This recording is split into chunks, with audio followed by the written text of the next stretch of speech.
Hi, how are you today? Of course, it's nice to say you are blessed by Jesus and highly favored by God. Amen. Praise the Lord. Hallelujah. Hallelujah. Amen. Welcome to my channel, Jesus Favor Healing Ministry. Praise God. Hallelujah. Hallelujah. Amen. Alam niyo po mga kapatid, ang kagalingan ay nanggagaling sa ating poong may kapal. Kung ikaw ay may karamdaman, lumapit ka sa Kanya at hingin mo ang wisdom kung ano ang dapat mong gawin sa karamdaman na iyong nararanasan. Remember, sickness is not belongs to God. Ito po ay kay Satan, sa enemy.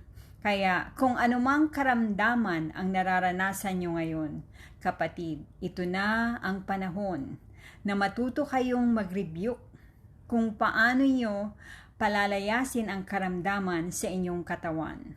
My dearest beloved, simula po nang nagsimula ako sa isa kong channel about my video about healing,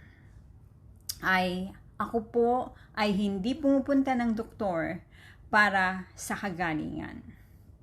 Ako po ay lumalapit sa ating Panginoon pagdating sa karamdaman. Why? Because napatunayan ko sa aking buhay nung ako'y may epileptic na simula ng maliit ang aking ina ay lagi akong dinadala sa doktor hanggang sa edad na 20 years old ay doon lang po natigil ang pagpunta ko sa doktor. Dahil sa umasa na ako sa ating Panginoong may kapal. Ang sabi ko sa aking nanay, I am old enough.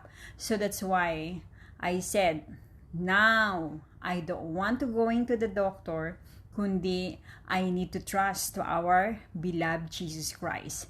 Because of His stripes, whatever He experienced to His life, to His body, whatever whipping or blood is dripping na tumulo sa kanyang katawan, ito'y inangking ko na kagalingan.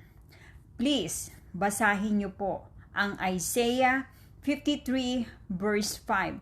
Dahil nung time na yon ang kiniklaim ko sa pamagitan ng banal na dugo ng ating Panginoon ay pinagaling niya ako. Praise the Lord.